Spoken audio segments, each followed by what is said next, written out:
Okay, so we had looked at a couple of different sources for topographic maps. US Army, Soviet maps, and the survey of India. So just to give a couple of, to illustrate which kind of places we have identified using these maps, maybe to give a little bit more detail than just a plain contour map. So, for example, here you see the US Army map of this Venkateswara National Reserve Forest. So you can see actually that within this forest, in addition to contour lines, stream, natural elements, that you can also see some lines here. These are basically old jeep trails. Not sure who has put them there, but you got these 100 kilometers of jeep trails deep inside the mountains, as well as at specific places. Again, if I zoom in a little, you can see certain what we call rest houses. So at certain dots here, they have built certain guest or rest houses. People, maybe British guys who used to hunt here or come here for spending holidays right in the summer. This is 1,000-meter altitude, so it's cooler climate. So that they stayed in those bungalows.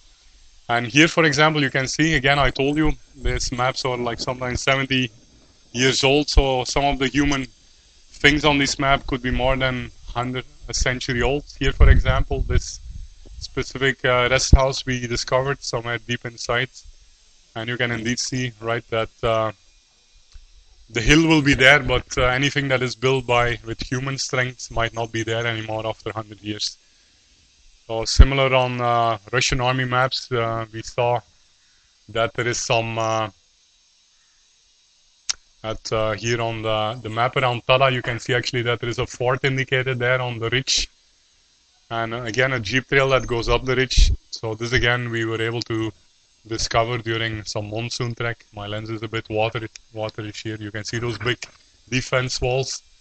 We found a big grinding stone entrance of the fort, walls again surrounding the fort. So sometimes it's pretty interesting to kind of find back some ancient places through these various map sources. Another source, I mean, again, a little bit more precision than the Soviets or the American Army Map Service, is the NASA. NASA has, again, made freely available through the internet these, again, topography maps. In this case, they don't use contour lines, but they will use colors. So they use a spectrum of color to show the difference in altitude. Green means low, yellow, orange, red means you're climbing up, dark red means the highest point. So here again you can clearly see, right, how the water can fall down on these higher peaks and will get drained through these narrowly cut valleys. Here you got deeply cut narrow valleys, which are water canals that are draining the mountains from stream. Typically every mountain range will also have a kind of overall macro signature. So for example, Nagala, Venkateswara, you can see that on the western side you will have like the highest side. Water will typically be draining fully, most of the area will be drained towards the right side. Left side will be high. It will gradually decrease towards the right side. And on the on the western side, the left side, you will get a steep drop, while you can easily enter through many ridges and valleys on the the right side. So this obviously will have to do with how these ranges got formed throughout the time. Case of the Eastern Ghats, I believe on Wikipedia I saw that Eastern Ghats were formed as India was separated from the main continent so many, what is it, billion years ago or million years ago. Okay. Wikipedia again is wikipedia.org. This website, based on Google Maps, has a little bit more detail, as anyone of us can freely contribute, again, landmarks, trails, villages, temples, any place of interest, schools, your own house, you can indicate on this map. So this sometimes, again, from a trekking point of view, is useful, as more than a Google map, you will find some village names nearby the hill here, or some temple names or waterfall names, which can be useful for you to find the place where to start trekking. Again, as you get into these forests, don't expect too much to be there, as very few people go there. OpenStreetMaps is another source, OpenStreet.org or something, where again, in addition to the standard Google Maps, they have uploaded more details. So here, even inside Venkateswara, you can see some cheap trails or some dotted lines which have been put there. Okay, so Cheap trails may not be used by public, right? Maybe the forest officials.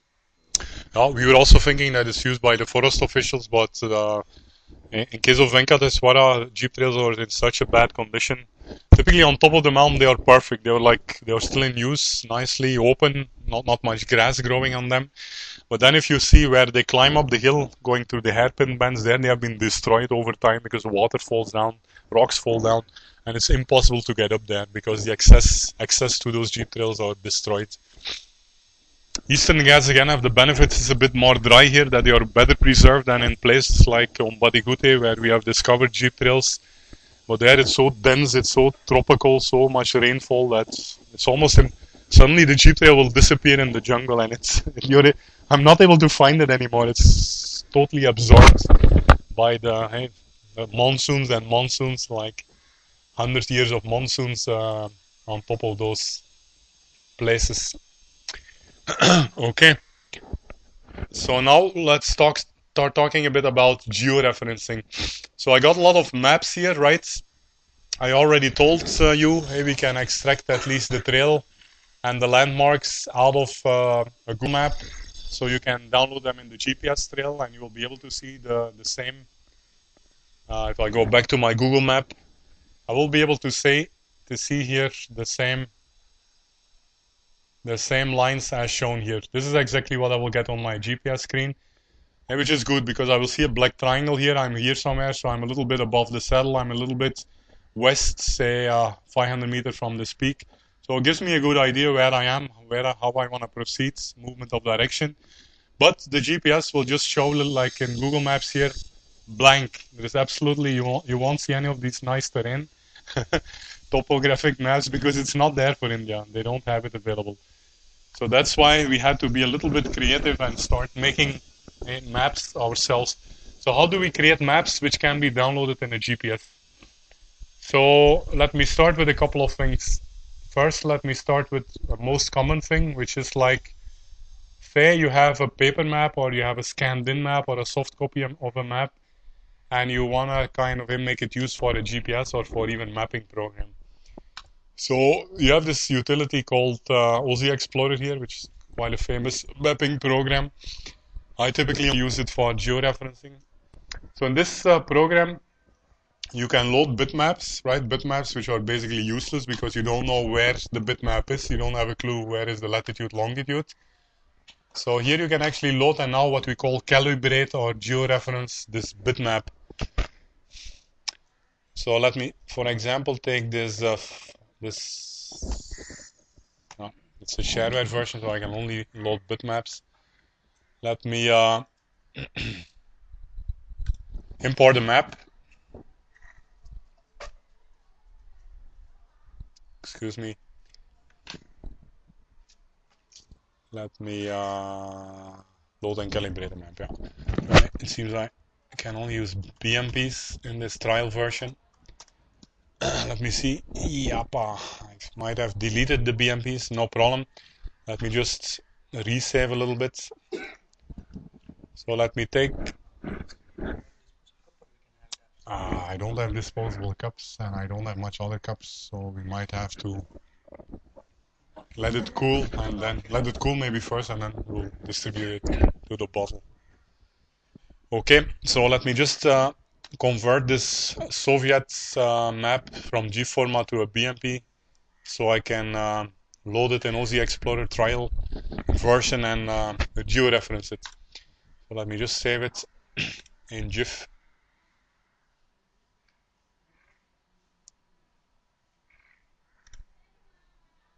Sorry, in BMP, right?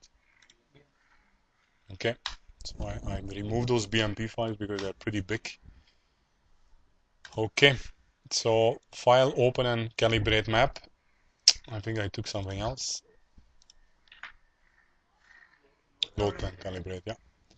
So star.bmp, bam.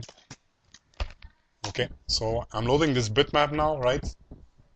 And what I can do now is I can actually tell this program to kind of give a couple of reference points. So I can give like 2 or more points so that it understands, right? Once it understands the top left, what is the exact location of this pixel, and say the same for the top bottom right, that it will actually be able to calculate every pixel, what is the exact location. But this, we should confirm that x-axis, y-axis straight line of the map, Yeah, right? that's another good point. So sometimes you need to rotate your maps a little. For that, I mean, this tool is not useful, so you might use Photoshop or some other tool, Picasa, where you can rotate the map, right, so that it's north up properly. That's a good point. So once you have done that, we can just pick a point here exactly as precise as possible, because every pixel here could be easily 100 meters, you never know. And you can actually indicate then what is the exact location here. So in this case, I think we are somewhere 20 degrees to the north latitude here, and 80 degrees east. Oh, sorry. 82. 0 minutes east. So this is 1 point I'm giving. And then to have an accurate scale, try to take a point which is as far away from the first point. So take the other corner, for example. So point number 2. Now click on this point, and then basically again same thing, 80 degrees, 0 minutes to the east. Don't forget to give east the rest. And 21, 0 north. 21. These are some other numbers, I think. It's 20 degrees, 21 degrees. Like it's 21 degrees to 22 degrees. Below that, they have given minutes, maybe, yeah. So I think they have given 20 minutes there. And let's verify again here. Here it's 82 clear. And on top it was 22. 22, 82 is okay. Okay, so this is fine. This is probably minutes. I'm thinking, let's see, 21. Yeah, 20 minutes, perfect. Okay, so what we can do now is we can, so we have these 2 points. Okay, so now we can basically say, oops, oh, save is there. So now we'll save this, and it's gonna generate a map file, which again, a simple text file. So if I open that map file, let me take a peek inside, you're gonna see exactly what we have done.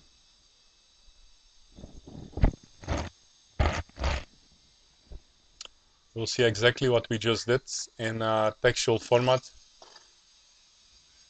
So what Aussie Explorer has done is it has generated some standards. This is like an Aussie Explorer map file, which can be read by many programs. So it basically indicated that this top left pixel position here, 116, horizontal 77, vertical. My mouse is moving around a little bit. Corresponds to an exact latitude of 22 degrees north and 82 degrees east. Same for the bottom corner. So with this additional georeference map file, we can now know exactly where this bitmap has to be positioned. So for example, I can open, I'm using this tool frequently, Global Mapper here. I can open this map file in this tool, and this tool will know exactly where to place my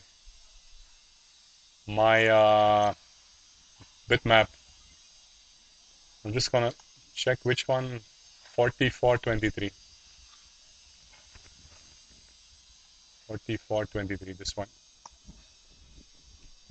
Look, so the tool has has loaded this bitmap, and I've actually drawn a topo grid on top of this. It's a little bit too detailed. Let me change a little bit. Let me show a grid every 30 seconds.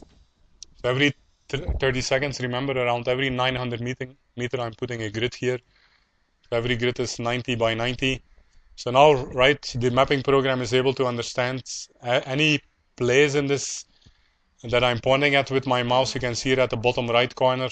What is the exact location, for example, of this, whatever this Amman something village. So you see exactly the coordinates at the top, top right corner of the screen. Okay. Let me shut down this email. Okay. So yeah, it can show everything. And same with the GPS now. You can convert this in a file, which can also be downloaded in a GPS. So different GPSs will support different formats for maps. So this is one way, if you have a paper map or bitmap. Another way, more important and frequently used by me, is this Google Maps. So remember again, we have our Google Maps here. So just imagine the amazing amount of detail I would have in the fields out there, away from any mobile towers, away from Google Maps. If I can take this map along with me, georeference, so that I know, for example, I'm currently here climbing up on this slope somewhere. Right, to do this, there is a nice utility called Terra Incognita. I mean, there are many utilities, but this is a nice one. It's freeware, and it's pretty cool. So let me, for example, start this utility and grab a map, a terrain map of Nagalapuram, and explain you a little bit more on how the format, how this is stored, and all that stuff. Okay, so it loads Terra Incognita. Terra Incognita is pretty cool. It's a generic tool. It allows you to connect to various map sources, so you can kind of start downloading and georeferencing Google Earth maps. You can have OpenStreetMaps. Then you have these other maps, MyTopo, which is useful in the US, not that useful for this part of the globe. So in this case, I want to take a look at the terrain maps because they're pretty useful. Let me start from a higher zoom level, 10 kilometers. I've been looking at Javadu recently. Let me go to Nagla. So I can basically now tell Terra Incognita here. All these maps again taken from the Google Maps? Yeah, the same Google source. So it's connecting to Google, but this program is smart. It knows exactly where this place is located. So now I can do something. I can say, I'm gonna grab, so let me take the place where we have been playing around with. So I'm gonna take this one now, right? And I wanna save this at a scale of 250, which will be the highest level here. So this whole rectangle will be saved. This will be I'm gonna use it. Again, I can use this Aussie Explorer map to generate a map file for this bitmap. But I'm going to use a KMZ file because KMZ is supported by these Garmin units. So I'm going to say my first topo map, which will be downloadable in GPS. So what it will do is it will generate a KMZ file. It's around half a megabyte big. If you take a higher scale, if you take a wider area, obviously this can go to gigabytes. So be a little bit careful. So if you look at this map, let's take a look at this file. This KMZ file is actually nothing else than a zip file. So you can actually rename this to zip. And you'll see it's pretty simple how it looks like. What Terra Incognita has done it has actually captured this the area which we circled as JPEG files. So this is again plain old bitmap files. This is a narrow area, if you capture a bigger area, it will capture more slices because every slice has a maximum size. And if you have a very high scale, then it will have to have more slices to cover the entire area that you're interested in. So in this case, we got 2 slices. We got a little bit of black here. This is the area which I didn't want, but every slice is a standard size. And in addition to that, again, it's the same stuff here. It has a text file which will exactly indicate for every of these JPEGs what is the position, as you can see. For every JPEG file, it will indicate what is the north, basically what is the latitude of the top of the map, what is the latitude of the bottom of the map, what is the longitude of left and right, basically. So with this piece of information, the GPS will understand, whoa, I know exactly where to put this bitmap on the screen, right? It's still going to be a little fuzzy because it's a bitmap. So as you zoom in, zoom out, it will become more fuzzy or less fuzzy. So you also have tools available where you can actually have maps of several scales. And that depending on the most nearby scale, the GPS will pick up the crispiest mapping with the right scale. But even this is pretty good. I mean, you can download this KMZ file in a Garmin and it will allow you then to nicely show your current position, right? And you don't have to kind of work anymore, indicate the valleys, indicate the peaks, because you have it all here. So you can actually walk directly along the valley. You can go to a place where you can easily get up on the saddle, then walk on the ridge and follow the peak. So this is all you need. But again, I mean, this is going to cost you money. There's at least 14K for a GPS, like a GPS Map 62, which will support these type of maps. It has one plus GB of memory, so you can download quite a bit of maps. So in this case, I'm just going to double click on it. It's a KMZ file, so it's again supported by Google Earth. KML is uncompressed, KMZ is compressed. So if I open this map in Google Earth, it will show me, similar to the GPS, it will show me where this is located. So it's moving to India. And it's going to show me where that piece of bitmap belongs in the world. Look, it's drawing it there, so exactly it's showing it now on the right position of the map. So the same will happen in the GPS. Another thing I could do, for example, remember we also saved all those lines as a KMZ file. So let me go back to that my first map KML. So even that is supported by Google Earth, so I can click on this, and Google Earth will nicely put it all together on a single map and show it to me. So in this case, I'm not seeing the lines popping up. Maybe it's drawn behind the map. Let me just show a little bit.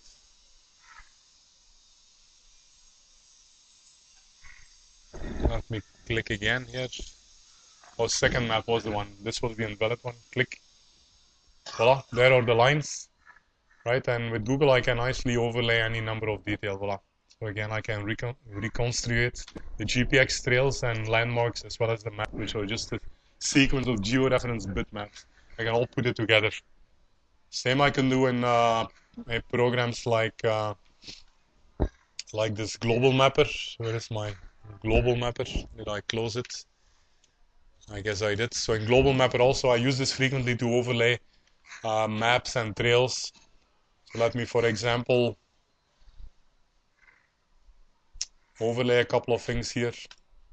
Global mapper is nice. You get a lot of control there over the layers. You can put different transparencies, different maps on top of each other. You can combine terrain maps of Google with some Soviet maps. So say for example, I've done a trick here. Say for example, first let me load my Terra. So let me load my my first topo map from the KMZ. It's putting it there, and now let me just see. Say I've gone for a trek in Nagla. I've extracted the GPX file from my GPS, and I just want to see how I've been walking right over this map after the trek. So let me just pick up any trail here we did, say like the Nagla 44. If I open this up, it's gonna show me exactly how I walked during this 2-day trek over this topo map nicely. Right, and then I got control over the color of every layer, so I can hide layers, I can put different transparency, I can make a little bit more contrast here. Let me show the trail maybe in this color, make it a little bit thicker, 2 pixels. So like this, it's very nice because you can combine a lot of different trails, you can combine maps, and you can nicely see, right, this you can easily recognize as a real trail because it's not looking nice, plain and straight as you would expect it. Here and there we got stuck on a waterfall, so we climbed around it. We went here. Here we disappeared from the map because no satellites, too much vegetation, or too steep rocks around us. You can see we're in the middle of two verticals on the left and the right here, so no satellite reception. So here again, same. You actually see a nice pattern, right? You again go between two hills, again it drops. Probably these areas you may be lost, right? But finding the road. How did you get again to the same path? It's not a problem, Saba, because we're walking along the stream, so it's not a matter of getting lost. Just that we lost reception. Here you can see that we tried climbing up on the hill, then we got back down, etc., etc.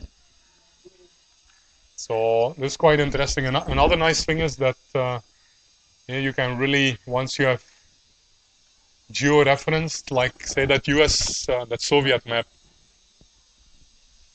you can then also preview how you have mapped on those ancient maps. Let me, for example, open this map.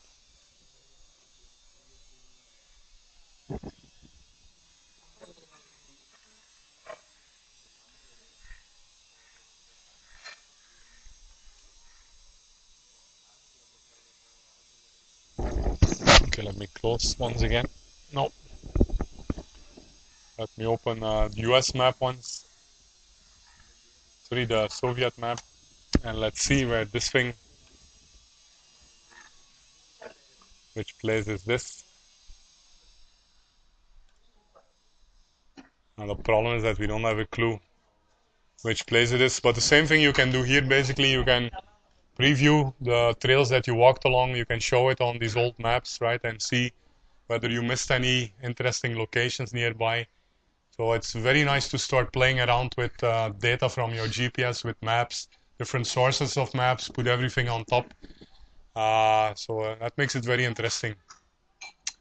So that's basically about georeferencing. I think it's important that I save this file.